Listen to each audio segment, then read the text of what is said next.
Hey everybody, it's Brandon. I hope you guys are doing well. And today I actually want to focus on a different topic. I want to talk about social stress. So this is something I've been realizing is not something I've covered much of recently, and I want to go into more detail on, especially because if you are even remotely social, you will have stress regarding your social life. And it will be different depending on each person, but it's something we all wrestle with on some level or another.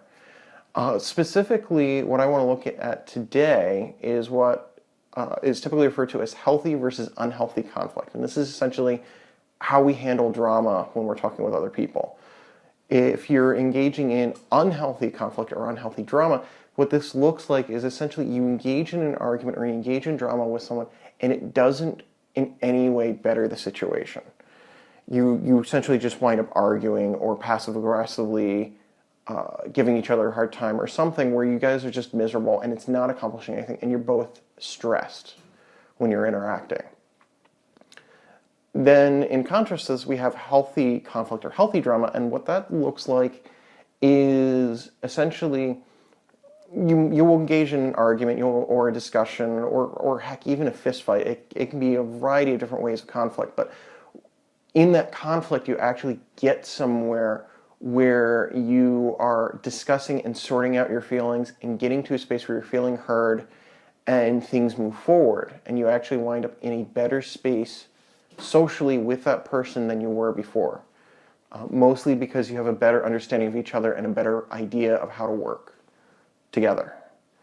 So one of the things that makes this specific topic very challenging is that the line between healthy conflict and unhealthy conflict is very blurred.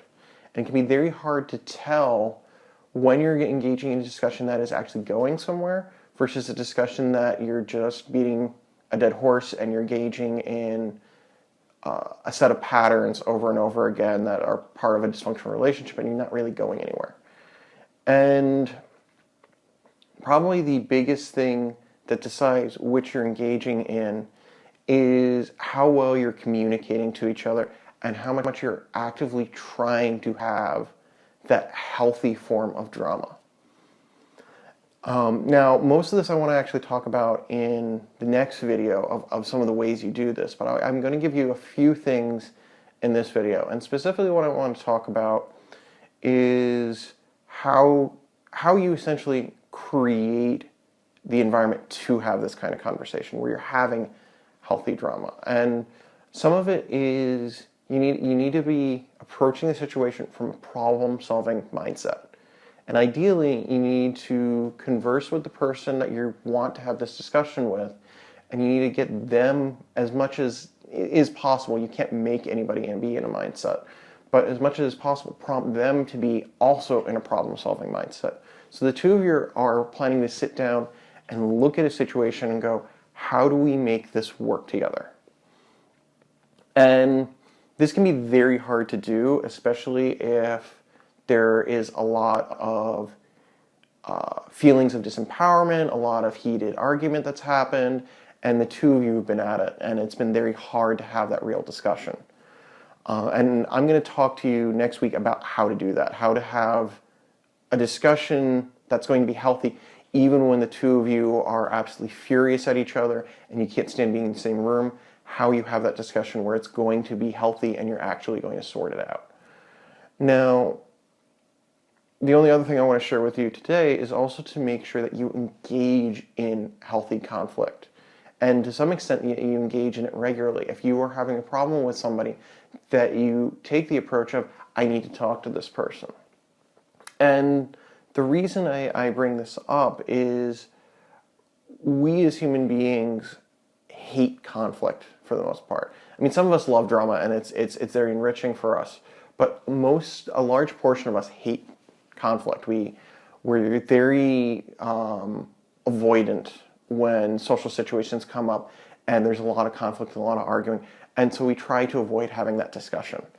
And unfortunately, what this results in is instead of having that discussion, you start becoming passive aggressive, and oftentimes very subconsciously, where you just start doing subtle things to hurt the other person's feelings possibly without even realizing it. And This, unfortunately, actually generates more conflict, and there's actually a further breakdown in communication between the two of you because no one is actually talking about what's going on. And so you can even get into a space where you start assuming things about the other person that aren't even true. You start reading into situations in ways that just don't make sense. And you can actually get more and more into a situation where you start catastrophizing and demonizing the other person, and it just gets out of hand. And this is why it's really important to get into that conversation. So that's all I really wanted to discuss today. And then, as I said, the next video we'll go into some more juicy stuff with this.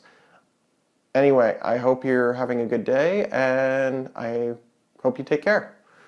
All right, bye.